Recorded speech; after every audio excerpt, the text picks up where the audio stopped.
So there comes a time in any successful YouTuber's career when you wake up one morning and realize, hey, I forgot to record something for our YouTube Halloween marathon and my YouTube partner is going to kill me. That's when Zombie Driver HD comes into play. Is it horror? According to the Steam tags it is, and everyone knows how accurate those are. Originally, I picked this game because it was already installed, but it turns out it's actually really fun. It has 3 different modes.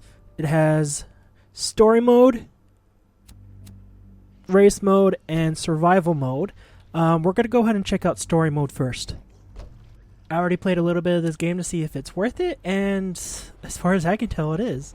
Not much happening in this cutscene, and just everything was fine until the zombies attacked, blah blah blah blah blah.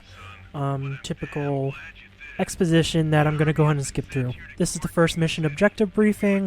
There's not too much happening in this. It's basically more exposition on why you're doing what you're doing, and also gives you the rewards and your primary goal for that mission. There's 31 missions in all, and to be honest, after a while, a lot of the objectives start getting repetitive.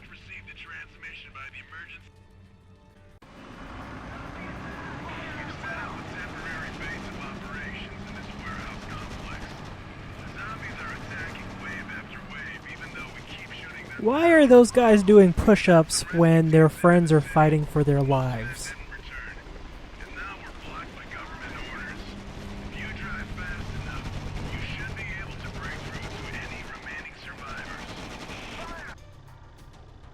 The computer controls are pretty basic. It's WASD to move, and if you want to be a heathen, you can also use the arrow keys. You have the left click for primary fire and right click to use any vehicle upgrades. And oops, I almost flipped myself over. This game is pretty much what you're seeing here. It's pretty simplistic. You just drive around, you hit the zombies, and you do what the angry army man tells you to do.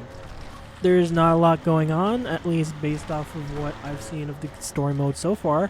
I've only played a few missions, but it seems pretty straightforward.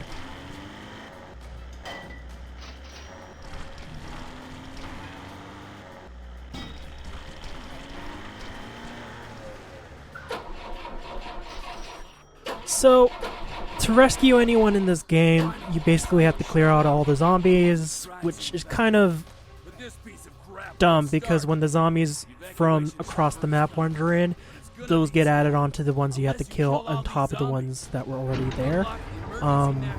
Essentially, you save one person, you save them all. There's nothing really different. Other than some of the voice actors are a little bit better than the others. Different NPCs will give you different rewards if you save them. Some will give you cars, some will give you vehicle upgrades, so on and so on. To get a weapon, you just drive over it and then you automatically equip it. What's annoying is that you can't queue up weapons.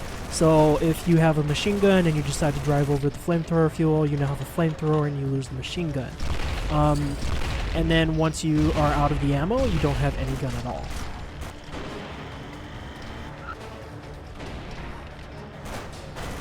In the top right is the health of the person you're trying to save, and it doesn't look like he took any damage from the shooting him, so I'm just going to hammer it down.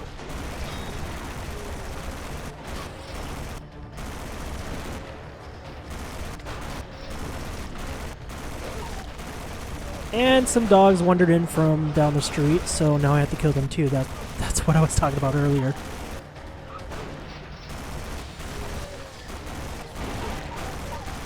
Looks like I'm out of ammo for the machine gun, so let's go ahead and check out the rocket launcher.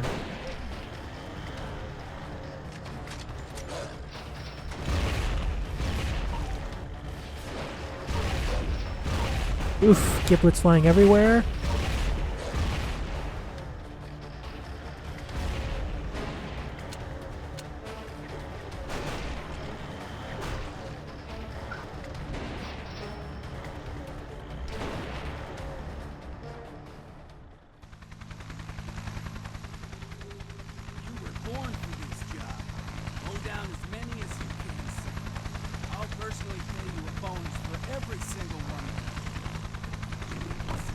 And that's pretty much it for the first mission. All that's left is to drive back to the military base. I guess this is a good point for a jump cut.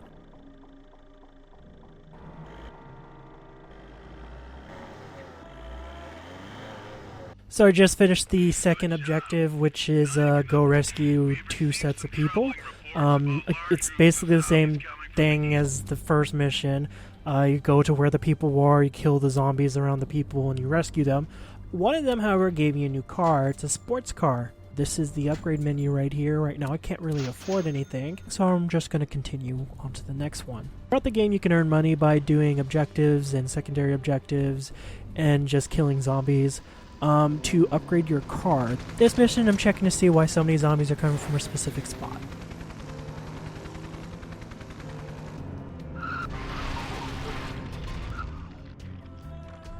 That's kind of gross.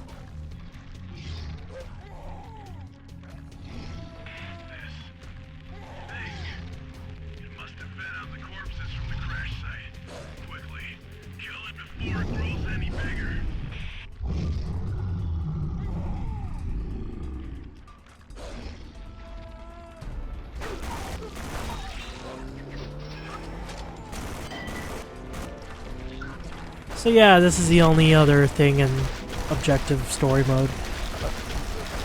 Essentially it's save people, drive around killing zombies, and occasionally you get a big boss like this.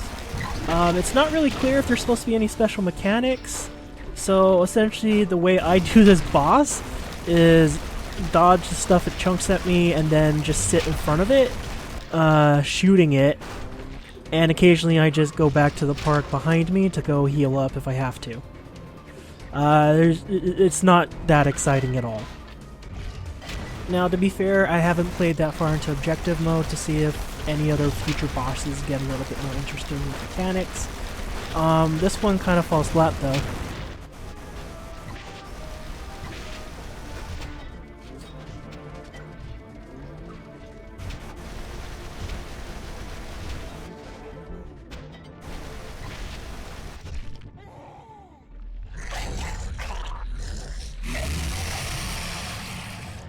It has a really neat death animation though.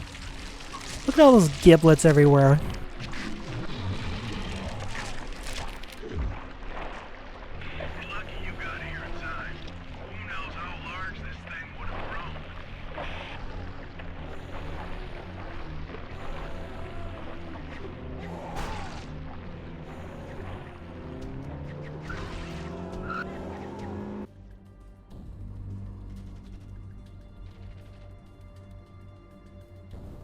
Now, slaughter mode is where this game is at. Story?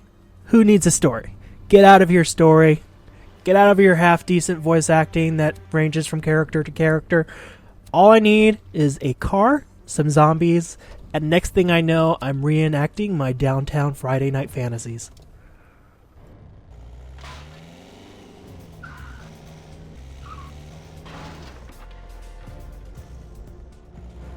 Now, it is repetitive, but it is a great stress reducer. Essentially, it's exactly what you see on the screen. It removes all the story elements from objective mode, and you just drive around in a circle. Sometimes, in my case, doing a 30-point turn because you got stuck in a corner. And you just drive around killing zombies. The zombies get harder and harder and stronger, and the waves get bigger and bigger. And it's basically just a survival event. It is surprisingly insanely fun and addicting. Most of my time in this game was spent just in this mode. For surviving waves, you get random rewards ranging from weapon unlocks to vehicle upgrades. It's totally random from what I've seen. Yeah, like this mode is pretty fun. I don't want to spend too much time on this. There's one more game mode in this game that I want to show off, as there's not too much to show off in slaughter mode. It's just drive around and kill shit. To be honest, slaughter mode is probably worth getting the game alone. The third game mode is Blood Race. Blood Race, you race AI, and it might be the best part of this game if it wasn't for two very negative things.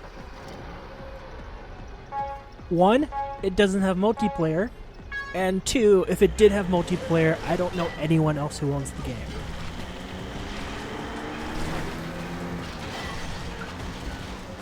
So this is Blood Race. There's zombies in this mode as well, but they have nothing to do with your actual objective. Your objective is to win the race, and you can actually use weapons to attack other cars driving around with you. This game also has several little mini games. I've seen one to kill the most zombies. There's another one where you have to kill the other players the most. And I use the word players slightly because, again, there is no actual multiplayer. There's no LAN multiplayer or online multiplayer from what I've seen.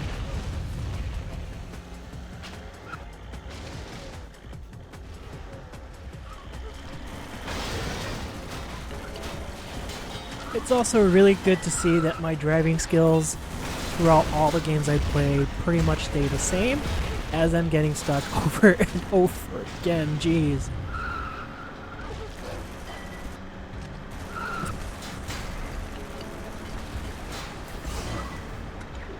Am I in first? Holy shit, I'm in first. I'm winning.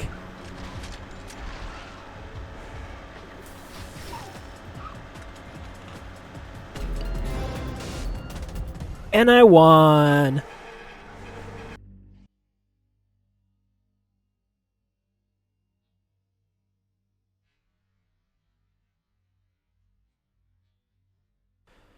And there's the leaderboards I mentioned earlier. As you can tell, on the left with the top scores are all the cheaters, and dead center is where I can compete with my friends if I had any who owned this game.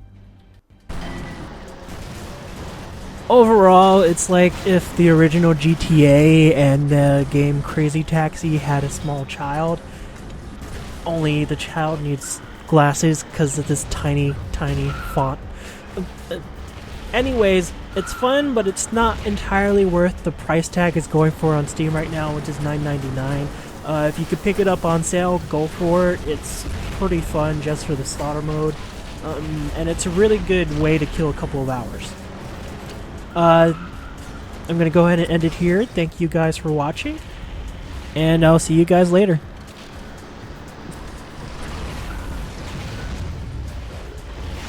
Hi, WesternTuna here.